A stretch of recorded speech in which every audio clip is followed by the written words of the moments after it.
কিছু চাল কেজিতে বেড়েছে ৩ থেকে ৪ টাকা, আবার কোনোটায় এক লাফে ৮০ টাকা। নওগাঁয় এমনটাই অস্থির চালের বাজার। সরু এবং সুগন্ধি চালের বাড়তি দামে বিপাকে ক্রেতারা। ব্যবসায়ীদের দাবি, ধানের বাড়তি দাম এবং সরবরাহ সংকটের প্রভাব বাজারে পড়েছে।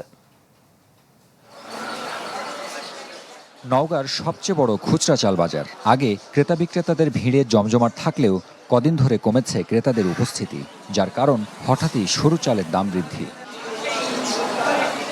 ব্যবসায়ীরা বলছেন, বাজারে মোট বিক্রির ৮০% হয় কাটারি চাল।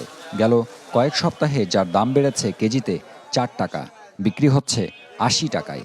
এখানেই শেষ নয়, কেজিতে ৮০ টাকা বেড়েছে সুগন্ধি চালের দাম, গুনতে হচ্ছে ২০০ টাকা। বর্ডের রেট 210 টাকা, আমরা 200 টাকা দিয়ে দিচ্ছি।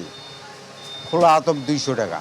৪৫ বছরে আমি এত দাম বাড়া আমার জীবনে আমি দেখিনি।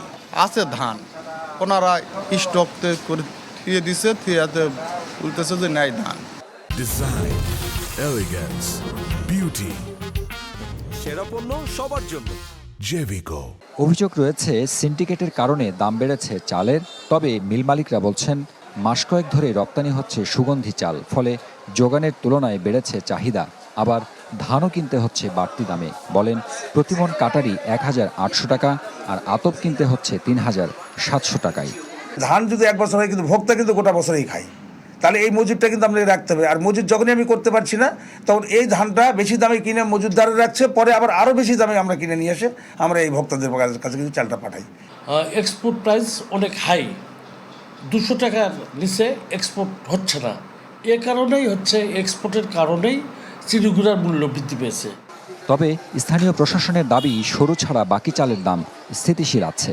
বাড়তি দর নিয়ন্ত্রণে মাঠে কাজ করছেন তারা।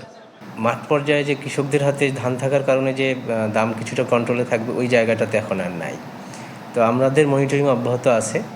আমরা যদি কোথাও এরকম অবৈধ মজুদ পাই বা অতিরিক্ত কোনো বিষয় পাই, আমরা অবশ্যই আইনানুগ ব্যবস্থা গ্রহণ করব।